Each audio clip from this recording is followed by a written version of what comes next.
मेले में आया, ये मेरा सौभाग्य है कि मैं इस मेले में जहां कभी पुस्तक खरीदने के लिए आता था या देखने के लिए आता था, आज मैं काव्य पाठ करने के लिए आया हूं। तो मैं चार पंक्तियां जो युवा पीढ़ी मुझे सामने बैठ करके सुन रही है, बल्कि अब तो मैं भूतपूर्व नौजवानों से भी कहूंगा, क्योंकि आजकल सोशल मीडिया पर वो भी बहुत ज्यादा एक्टिव हैं। मैं बस इतना कहूंगा कि नवाजेगी तुम्हें दुनिया यहाँ हर दिन खिताबों से, नवाजेगी तुम्हें दुनिया यहाँ हर दिन खिताबों से, कोई भी प्रश्न खाली जा नहीं सकता जवाबों से। अगर जो जिंदगी में कुछ बड़ा करने की चाहत है, अगर जो जिंदगी में कुछ बड़ा पाने की चाहत है, छोड़कर फोन को अब दोस्ती कर लो किताबों से, छोड़कर फोन को तुम दोस्ती कर लो किताबों से। युवा पीढ़ी, मुझे 5-10 मिनट सुन ले, मैं आपके मन तक पहुंचना चाहता हूं। अपना परिचय, अपना बायोडाटा सबसे पहले आपके सामने रखता हूं। आपको लगे कि ये तो आपका परिचय पढ़ दिया या इन क्रांतिकारियों का, लेखकों का परिचय पढ़ दिया, तो आपका मन मिले, आपका आशीर्वाद मिले। मैं 4 पंक्तियां पढ़ता हूं, ज्यादा सुनिएगा। कि खिला उजड़े चमन में था मगर मैं फूल ताजा हूं, खिला उजड़े चमन में था मगर मैं फूल ताजा हूं, ये छोटी सी उम्र में ही मैं सदियों का तकाजा हूं।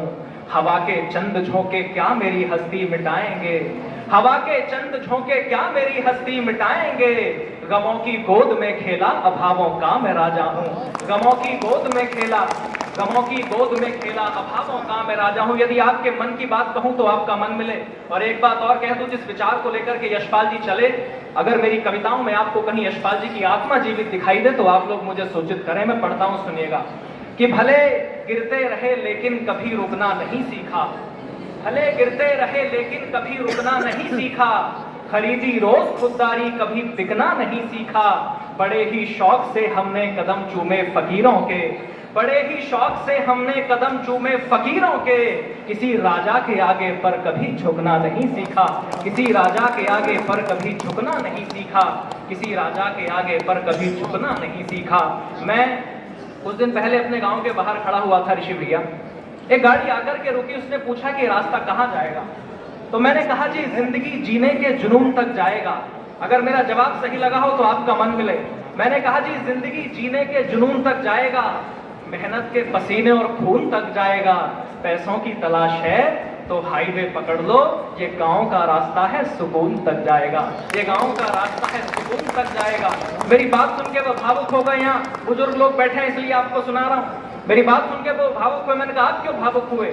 तो उन्होंने कहा कि आंगन में लगे हुए पेड़ की छांव को छोड़ा है, आंगन में लगे हुए पेड़ की छांव को छोड़ा है, जिनके नीचे जन्नत थी उन पांव को छोड़ा है।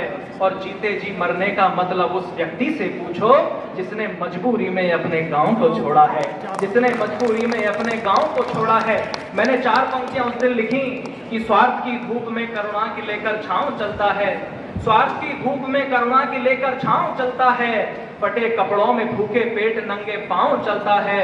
भले शोहरत के पीछे रोष चलता हो शहर सारा, मगर अर्थी के पीछे तो हमेशा गांव चलता है, मगर अर्थी के पीछे तो हमेशा गांव चलता है।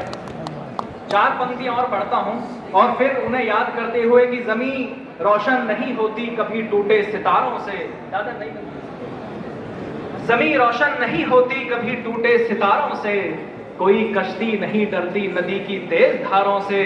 दिलेरी कर्म मेहनत और बगावत भी जरूरी है, दिलेरी कर्म मेहनत और बगावत भी जरूरी है। कोई नायक नहीं बनता महज भाषण या नारों से, कोई नायक नहीं बनता महज भाषण या नारों से। उठे जो सामने मेरे वो सारे फन कुचल डाले, उठे जो सामने मेरे वो सारे फन कुचल डाले। मेरी छाती हुई छलनी सदा अपनों के वारों से, मेरी छात का थोड़ा सा मन मिले, आपकी ऊर्जा मिले।